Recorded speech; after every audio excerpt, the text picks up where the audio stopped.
صفحہ نمبر ہے 90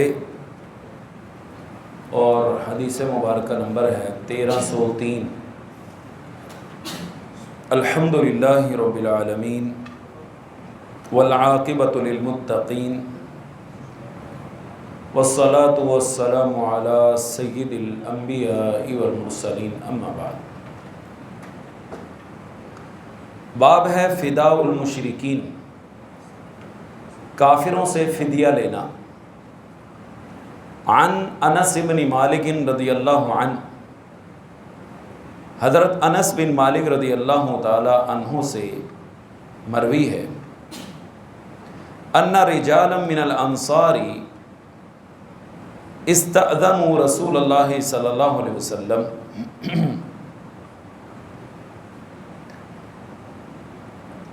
انصار میں سے کچھ لوگوں نے رسول اللہ صلی اللہ علیہ وسلم سے اجازت طلب کی۔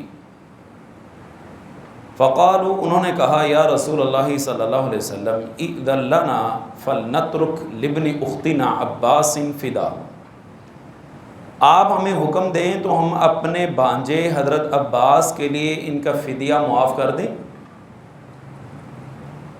فقال لا، آپ نے فرمایا نہیں، لا تدعون منہ درہما، تم اس کے فدیہ سے ایک درہم بھی نہ چھوڑنا، فدیہ لینا ہی لینا ہے، کیونکہ ابھی مسلمان نہیں ہوئے تھے نا۔ یہاں پر دو تین باتیں۔ نمبر ایک، مسلمانوں کا حق وصول کرنے کے لیے رسول اللہ صلی اللہ علیہ وسلم نے اپنے سگے چچا کے ساتھ بھی کوئی رعایت نہیں کی۔ نمبر دو، اس سلسلہ میں انصار کی پیشکش کو بھی ٹھکرا دیا۔ وہ انصار جس کے بارے میں آپ صلی اللہ علیہ وسلم نے فرمایا تھا کہ مہاجرین میرے لیے کپڑوں کی مانند ہیں اور انصار میرے لیے کپڑوں کے نیچے سے پہننے والی بنیان کے مانند ہیں۔ اور تیسرا، دینی معاملات کے اندر جو سفارش کرنے کا ایک دروازہ تھا رشتہ داری کی بنیاد پر، اس کو بھی آپ نے بند کر دی۔ تین کام کیے رسول اللہ صلی اللہ علیہ وسلم نے۔ آپ دیکھیے نا، ہمارے معاشرے میں بھی عام طور پر بھی یہ چیز بڑی عجیب اور خامی سمجھی جاتی ہے کہ بندہ نسل در نسل اپنی چیزیں اپنی اولاد کو منتقل کرتا چلا جائے۔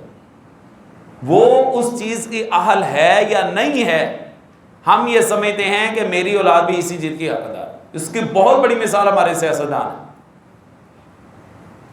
وہ یہ سمجھتے ہیں کہ یہاں پر حکومت کرنا یہ صرف اور صرف ہمارا حق ہے، ہماری اولادوں کا حق ہے، ہماری نسل کا حق ہے، اور کسی کا کوئی حق نہیں، خصوصی طور پر جہاں پر وڈیرا سسٹم ہے، سندھ والی سائڈ۔ اور ایسا بھی سلسلہ موجود ہے، معاذ اللہ، آپ نے دیکھا ہوگا ہمارے سندھ میں بعض علاقے ایسے ہیں جہاں پہ لڑکی کی شادی قرآن سے کر دی جاتی ہے۔ کیوں؟ تاکہ ہماری جائیداد کسی اور جگہ منتقل نہ ہو سکے۔ ہندوؤں میں بھی بعض ایسے افراد موجود ہیں جو کتوں کے ساتھ لڑکیوں کی شادی کر دیتے ہیں۔ کیوں؟ تاکہ ہماری جائیداد نہ منتقل ہو سکے۔ یہ جو ایک موروثی سلسلہ بن جاتا ہے نا، ہمارے یہاں لوگ کہتے تو ہیں جی ہم موروثی سیاست نہیں کرتے، حقیقتاً ہر آدمی موروثی سیاست کے اندر مبتلا ہے۔ میں ایک عہدے کے اوپر ہوں، میری اولاد اس قابل نہیں کہ وہ اس عہدے پر پہنچ سکے، مجھے کوئی حق نہیں کہ میں زبردستی اس کو اس عہدے پہ کھڑا کر دوں۔ مثال کے طور پر اللہ سبحانہ و تعالیٰ نے مجھے یہ توفیق اور یہ منصب دیا کہ میں آپ لوگوں کی امامت کرواتا ہوں، نمازیں پڑھاتا ہوں۔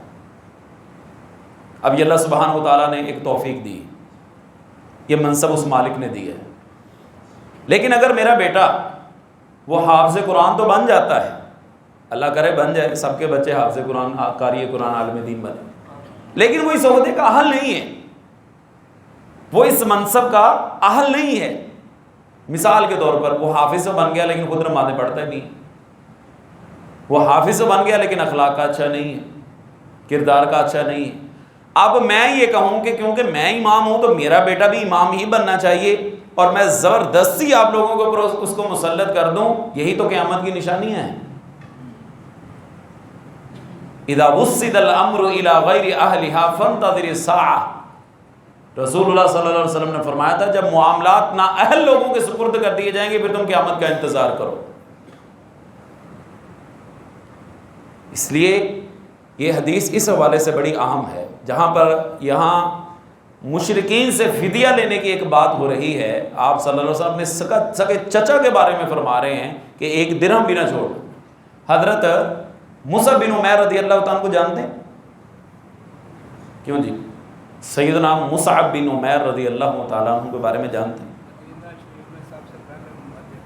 مدینہ طیبہ میں سب سے پہلے جن کو داعی بنا کے نبی علیہ السلام نے بھیجا تھا وہ یہ تھے، اور یہ اس قدر صاحب ثروت تھے مکہ کے اندر اسلام لانے سے قبل کہ جس گلی سے گزر جاتے تھے نا لوگ یہ کہنے پہ مجبور ہو جاتے تھے یہاں سے مصعب گزرے، کیونکہ جو خوشبو مصعب یوز کرتے تھے استعمال کرتے تھے وہ کوئی اور استعمال نہیں کرتا،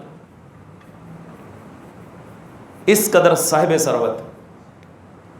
اور ان کی شکل و صورت جناب رسول اللہ صلی اللہ علیہ وسلم کے ساتھ بڑی ملتی جلتی تھی، حتیٰ کہ جب انہوں نے اسلام قبول کیا تو ان کی ماں نے ان کو بے دخل کر دیا، پھر انہی کو رسول اللہ صلی اللہ علیہ وسلم نے مدینہ طیبہ میں بھیجا داعی بنا کر۔ آپ صلی اللہ علیہ وسلم کی مدینہ طیبہ میں آمد سے پہلے یہ بہت سارے گھرانوں کو مسلمان کر چکے تھے۔ جب بدر کے میدان میں قیدی قید ہوئے نا تو ان کے بھائی بھی قید ہوئے، ان کے بھائی بھی قید ہوئے، ان کو نا ایک ستون کے ساتھ باندھا جا رہا تھا، تو وہ صحابی سے کہنے لگے مصعب بن عمیر رضی اللہ، اس کو ذرا زور سے باندھنا، اس کی ماں بڑی امیر ہے، فدیہ اچھا مل جائے۔ ان کا بھائی کہنے لگا میں تمہارا بھائی نہیں ہوں، تم میرے بھائی نہیں ہو۔ کہا جب تک اسلام قبول نہیں کرتے تو میرے کوئی بھائی نہیں، ہمارے ساتھ وہی معاملہ کیا جائے گا جو باقی قیدیوں کے ساتھ کیا جائے، کیونکہ یہ اپنی کوئی ذاتی انا کا مسئلہ نہیں ہے، یہ کفر اور اسلام کی جنگ ہے۔ وہ حضرت ابو بکر رضی اللہ تعالیٰ کے بیٹے نے کہا تھا نا ابا جی ایک دو جنگوں میں آپ میرے سامنے آئے، میں نے آپ کا باپ کا لحاظ کرتے ہوئے نا میں نے آپ کو کچھ نہیں کہا۔ کہا بیٹا یہ تو تیری مہربانی ہے، لیکن اگر تو میری تلوار کی زد میں آ جاتا پھر تو نہیں بچنا تھا، کیونکہ اس وقت تو کفار کے صف میں شامل تھا۔ یہ ہے ایمان۔ اور جب بدر کے میدان میں قیدی 70 کے قریب قید ہوئے، نبی علیہ السلام نے صحابہ سے مشورہ کیا، سیدنا عمر فاروق رضی اللہ تعالیٰ کا جی بات ہی کوئی نہیں ہے، ہر قیدی اس کے رشتہ دار کے پار پکڑائیں اور وہ اس کی گردن اڑا دے، جو جس کا رشتہ دار اس کے حوالے کر دیں، اس کو اس کی قتل کر دے اس کو۔ لیکن رسول اللہ صلی اللہ علیہ وسلم نے ذرا نرمی کا مظاہرہ کرتے ہوئے فدیہ دیا، اور اللہ سبحانہ و تعالیٰ نے بڑی سخت تنبیہ بھی کی اس بات کہ جو عمر کی رائے تھی وہ زیادہ صائب تھی، آپ نے فدیہ لیا، اگر اللہ تعالیٰ کی کتاب میں یہ فیصلہ نہ لکھا ہوتا تو دنیا کے اندر ہی فیصلہ ہو جاتا، سبق لمسکم فیما اخذتم عذاب عظیم۔ تو بہرکیف رشتہ داریاں نبھانا، چاہے عہدوں کا بیڑا غرق ہو جائے، اس شعبے کا بیڑا غرق ہو جائے، اس سے ہمیں کوئی غرض ہی نہیں، بس یہ ہے کہ میری اولاد آگے آنی چاہیے، میرے رشتہ دار آگے آنے چاہیے، بس وہ کیا اسے کہتے ہیں بندر بانٹ ہے، جس کو دل چاہا اٹھا کے دے دیا۔ میں ایک دن ایک کریانے کی دکان پہ کھڑا تو وہاں پہ ایک بندہ نا یہ جو انڈے نہیں بیچتے وہ بندہ آیا، تو وہ بات کر رہا تھا بڑے سلیقے کے ساتھ۔ میں کہا یار تم بڑے پڑھے لکھے لگتے ہو۔ کہتا میری ایم اے تعلیم ہے۔ میں تو انڈوں کے سیل مین ہوں۔ کہتا آنکھیں تو آپ کی اس وقت باہر آئیں گی جب آپ کو پتہ چلے گا جو ہمارا مینیجر ہے وہ انڈر میٹرک ہے۔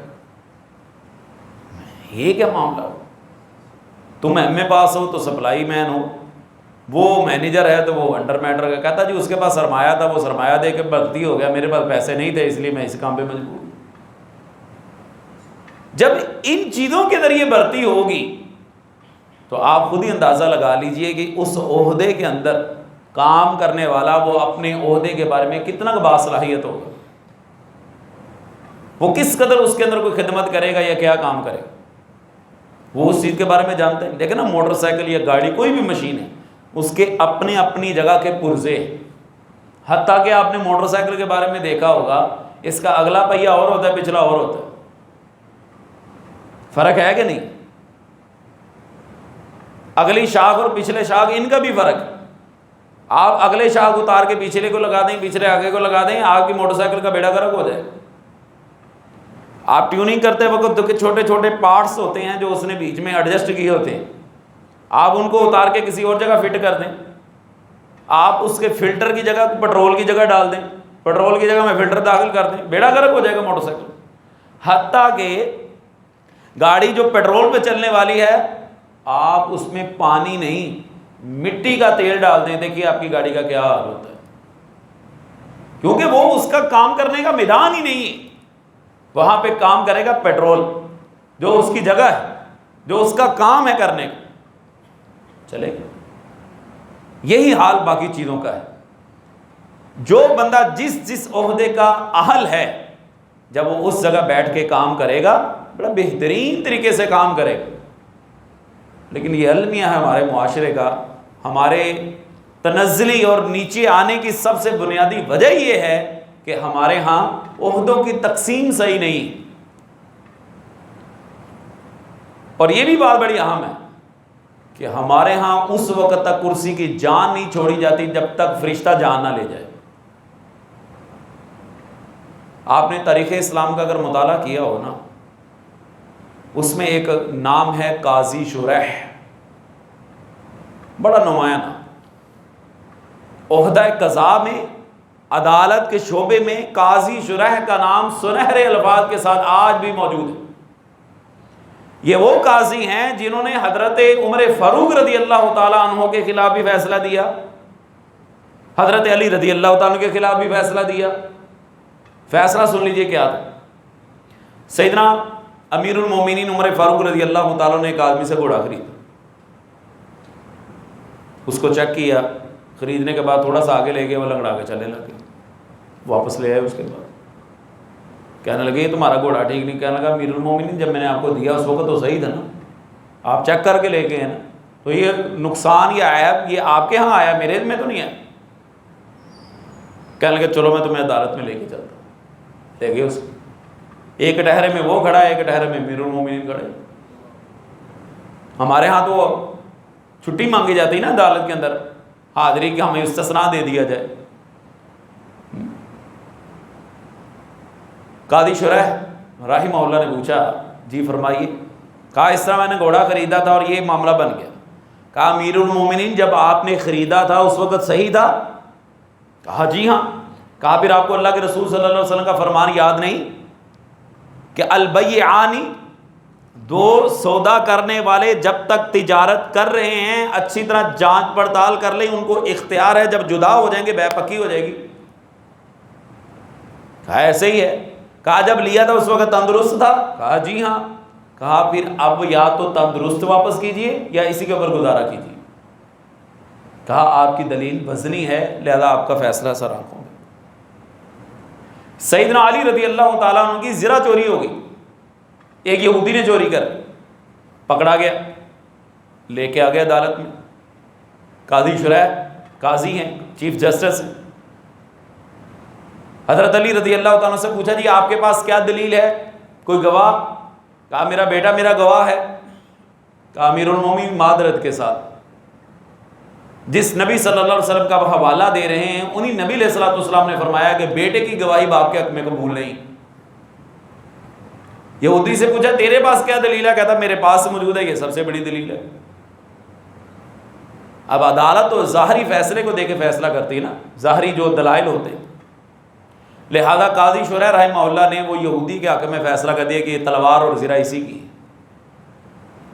وہ یہودی اتنا متاثر ہوا کہنے لگا یہ دلائل کی بنا پر فیصلہ ہو گیا، کوئی جانبداری کا مظاہرہ نہیں کیا گیا. اس نے کہا کہ مجھے کلمہ پڑھا کے مسلمان کیجیے.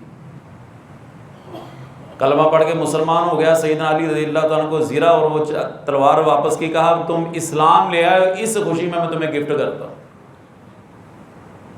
یہی قاضی شریح تھے بیٹے نے کہا ابا جی میرا نا ایک آدمی کے ساتھ معاملہ خراب ہو گیا ہے، اگر آپ کہیں، اگر آپ میرے حق میں فیصلہ کریں گے تو میں اس کو گھسیٹ کے عدالت میں لے آؤں۔ کہا بیٹا تاخیر نہ کرو، جلدی لے کے آؤ۔ کہا ابا فیصلہ میرے حق میں کرنا ہے۔ کہا بے فکر ہو جاؤ، لے کے آؤ ان کو۔ جب وہ لے کے آیا، دونوں فریقین کی بات سنی، دلائل سنے، تو بیٹے کا مقدمہ کمزور تھا، ان کے حق میں فیصلہ دے دیا، بیٹے کو جیل میں بھیج دیا۔ اگلے دن بیٹے سے ملاقات کرنے کے لیے گئے۔ بیٹے نے کہا ابا جی میں نے اسی بنیاد پر تو کہا تھا، اور آپ نے یہ کیا کیا؟ کہا بیٹا مجھے تم سے بڑا پیار ہے، بہت پیار ہے، لیکن ایک ذات ایسی ہے جس سے تم سے بھی زیادہ پیار ہے، اور وہ ہے اللہ سبحانہ و تعالیٰ کی ذات۔ جب تم نے مجھے یہ کہا کہ میرے حق میں فیصلہ کرنا ہے، مجھے اسی وقت یہ خطرہ اور خدشہ محسوس ہو گیا تھا کہ تو دو نمبری کر رہا ہے، اور مجھے یہ ڈر لگا کہ کہیں کل اللہ کی عدالت میں جب یہ شرح پیش ہوگا تو اللہ کو کیا جواب دے گا کہ لوگوں کے درمیان تو انصاف کرتا رہا، اپنا بیٹا تیرے ناک کے نیچے ظلم کرتا رہا۔ اس لیے بیٹا معذرت کے ساتھ تجھے جو سزا ملی ہے بالکل قانون کے مطابق ملی۔ اور یہی تک بس نہیں ہے، قاضی شرح وہ تھے جنہوں نے آخری عمر میں آ کر خلیفہ وقت سے کہا کہ اب شرح فیصلے کرنے کے قابل نہیں ہے، اس عہدے کو سنبھالنے کے قابل نہیں ہے، حافظہ کمزور ہو گیا ہے، بسا کا چیزوں کا پتہ نہیں چلتا، اب اس عہدے کا جو اہل ہے اس کے یہ سپرد کر دیجیے۔ ورنہ ہمارے ہاں مر کے ہی جان چھوڑتی ہے، اپنی زندگی میں چھوڑنے کے لیے تیار ہی نہیں۔ اپنی کسی خامی کا اعتراف کر لینا، اس سے انسان کی توہین نہیں ہوتی، بلکہ یہ انبیاء کی سنت ہے۔ اللہ سبحانہ و تعالیٰ نے سیدنا موسیٰ علیہ السلام سے کہا، فرمایا جاؤ فرعون کی طرف جا کے اس کو تبلیغ کرو۔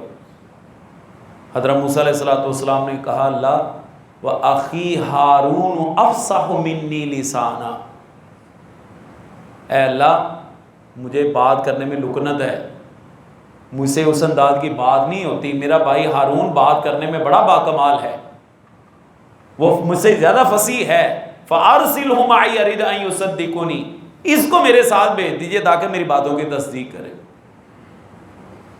اب سیدنا موسیٰ علیہ السلام نے یہ تو نہیں کہا کہ میں جا رہا ہوں جی میں بات کروں گا، اپنی اس خامی کا اعتراف کیا کہ مجھے یہ مسئلہ ہے، لہذا میں اس طرح معاملہ میں سے ڈیلیور نہیں کر سکتا جس طرح ہارون کر لیں گے۔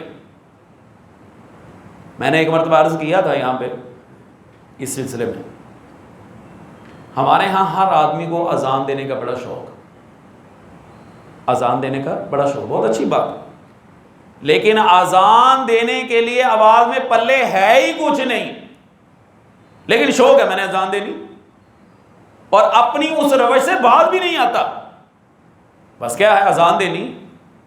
اذان مسلمانوں کا ایک شعار ہے، اور میں نے آپ کو بتایا تھا نا دبئی کے اندر ایک عربی ہے، وہ ہماری نقلیں اتار رہا ہے اور ہمارا مذاق اڑا رہا ہے، وہ ہمارا مذاق اڑا رہا ہے۔ اس سے کسی نے پوچھا، بہت بڑی مجلس لگی ہوئی، کوئی شادی بیاہ کا پروگرام محسوس ہوتا ہے، اس سے پوچھا گیا کیف الاذان فی حول العالم، بھائی بتاؤ ذرا پوری دنیا کے اندر اذانیں کیسے ہوتی ہیں؟ کہنے لگا اذان سعودی، اللہ اکبر اللہ اکبر، کہتا ہے یہ سعودی اذان ہے، مکی اذان، اور مدنی اللہ اکبر اللہ اکبر، کہتا ہے یہ مدینہ کی اذان، کہتا ہے اذان الاندلسی اللہ اکبر اللہ اکبر، کہتا ہے یہ اندلس کی اذان، کہتا ہے اذان الپاکستانی اللہ اکبر اللہ اکبر۔ یہ ہنسنے کی بات نہیں، یہ ڈوب مرنے کا مقام ہے ہمارے لیے، یعنی ہماری اذانوں کا چرچا ان لوگوں میں بھی ہو رہا ہے، اور پوری دنیا کے سامنے ہمیں ذلیل کر رہا ہے کہ یہ تمہاری اوقات ہے، تم اس انداز کے ساتھ اذانیں دیتے۔ دیکھیے میں ایک چھوٹی سی بات کہتا ہوں، انگلش ہے نا، انگلش اس کو بولنے کا ایک طریقہ کار ہے. ایک آدمی کہنے لگا میں انگلش پڑھانے کا 2 لاکھ روپے لیتا ہوں. وہی انگلش پڑھانے کا 2 لاکھ؟ تم کون سی کوئی کلمنجی کے ساتھ پڑھاتے ہو؟ کہنے لگا نہیں، میں انگلشوں کے لہجے میں پڑھاتا ہوں. ایک ہوتا ہے ہائے ہاؤ آر یو، فائن، یہ ہے انگلش بولنے کا طریقہ. واٹس یور نیم، اگر میں آپ سے کہوں واٹ از یور نیم آپ ہنسیں گے. آپ کہیں دیکھیں عربی ہے السلام علیکم ورحمۃ اللہ وبرکاتہ کیف حال طیب، یہ عربی بولنے کا طریقہ تھا. آپ کو بولے السلام علیکم کیف حالک، یہ عربی نہیں. عربی تو ہے، عربی بولنے کا انداز نہیں. اللہ اکبر اللہ اکبر، یہ اذان عربی تو ہے. اللہ، یہ عربی تو ہے لیکن عربی کا انداز نہیں. اور معذرت کے ساتھ میں اپنی اس روش پر ایسا قائم ہوں کہ نہ اس کی تصحیح کرنے کے لیے تیار ہوں، نہ کسی سے رہنمائی لینے کے لیے تیار ہوں، اور نہ یہ اپنی عادت چھوڑنے کے لیے تیار ہوں، نہیں چھوڑنے کے لیے تیار. اور اس سلسلے میں رہنمائی لینا تو میں اپنی توہین سمجھتا ہوں. ایک صحافی گزرا ہے، میں نے پہلے بھی شاید واقعہ سنایا، اس کا نام تھا واصف علی واصف. کیا نام تھا جی؟ اس کی کتاب ہے حرف حرف حقیقت، پڑھنے کے قابل ہے، بڑی شاندار کتاب. اس میں وہ ایک واقعہ لکھتا ہے کہ مسلمانوں کا نا ایک لشکر جا رہا تھا، ایک طرف یہودیوں کا لشکر تھا، دونوں نے ایک جگہ پڑاؤ ڈالا. صبح کے وقت میں نماز کے بعد اب دن چڑھا، یہودیوں کی طرف سے ان کے کچھ سپاہی ایک 2-4 ٹوکرے لے کے آگے مٹھائی کے، میٹھی چیز جو بھی اس وقت کی رائے تھی. مسلمانوں کے سپہ سالار نے پوچھا او بھائی یہ کس خوشی میں؟ کہنے لگا یہ خوشی یہ ہے ہمارا جو سپہ سالار ہے نا اس کی بیٹی نے اسلام قبول کر لیا تھا، اسے بڑی بڑی آفریں دی گئیں کہ اسلام چھوڑ دو، وہ ماننے کے لیے تیار نہیں ہوئی. آج صبح آپ کے ایک مؤذن نے بڑے کرخت قسم کے لہجے میں اذان دی، وہ کہنے لگی ہیں یہ ہے اسلام، میں تو نہیں رہتی اس اسلام میں دوبارہ یہودیت قبول کرتی ہوں. آپ کے اس مؤذن کو وہ مٹھائی دینے کے لیے آئے ہیں جس کی وجہ سے ہماری لڑکی جو ہے دوبارہ اپنے مذہب میں واپس آئے. اب آپ خود ہی فیصلہ کر لیجیے. آپ لوگوں کو، جن لوگوں کو اللہ تعالیٰ نے موقع دیا ہے حرمین جانے کا، اللہ سب کو موقع دے بار بار. آپ نے دیکھا ہوگا کہ اذان ہی انسان کی جان کھینچ کے لے جاتی ہے، ایمان کو فل بڑا فل چارج کر دیتی. اس کا مطلب ہے اذان کا اثر ہے نا، اذان کا اثر ہے نا. ہمارے ہاں معیار پتہ کہ میں اتنے سالوں سے اذان دے رہا ہوں، میں غلط دے رہا ہوں. بھائی کسی عربی کے سامنے امتحان دے کے دکھاؤ، آپ کے پہلے جملے پہ آپ کو سائڈ پہ کر دے گا آج تو بعد اذان ہے نہیں تو گناہ گار ہو جائے گا، وہ کہے گا. آپ کو بڑا شوق ہے نا اذان دینے کا، کسی عرب ملک کے اندر جائیں مسجد میں جا کے میں نے اذان دینی، وہ کہے گا پہلے سناؤ ادھر سائڈ پہ کو سناؤ. اگر اس کے معیار کے مطابق ہوئی تو پھر آپ کو اجازت دے گا، ورنہ کہے گا کہ آج کے بعد اذان نہ دینا، ورنہ تیری اذان سن کے لوگ نمازوں سے متنفر ہو جائیں گے. ہمارے بڑے پیارے قاری صاحب دوست ہیں جامعہ سلفیہ میں، قاری عبدالقیوم فرق صاحب، بڑی پیاری اذان دیتے ہیں. فجر کی اذان اکثر دیا کرتے تھے. فجر کی اذان ہوتی، ایک مسلک بریلوی کے ساتھ تعلق رکھنے والا بندہ وہ گاڑی میں جاتا تھا اپنی مسجد میں نماز پڑھنے کے لیے. جب اس نے یہ اذان سننا شروع کی ہے نا، وہ خود کہتا ہے کہ میں ایک دن گاڑی نکالی تو میں اذان کے آواز کے پیچھے پیچھے اپنی گاڑی دوڑانی شروع کر دی. وہ جامعہ کے گیٹ کے اوپر کھڑا ہو، اذان سنی اور یوں جناب جھوم رہا ہے. اور تقریباً 15 دن تک قاری صاحب محترم اذان دیتے رہے، اس کے بعد گھر چلے گئے. وہ 15 دن مسلسل لگاتار روزانہ وہاں پہ اذان سے پہلے آگے کھڑا ہو جاتا اور اذان جھوم جھوم کے سنتا رہتا. اور ایک دن گارڈ کو کہنے لگا یہ میری طرف سے قاری صاحب کو تھوڑا سا انعام دے دیجیے گا. انہوں نے کہا آپ کی اذان تو ایمان کو چارج کر دیتی. اپنی خامی ہم کبھی نہیں مانیں گے اور اپنی عادت بھی کبھی نہیں چھوڑیں گے. یہ روش اچھی نہیں ہے.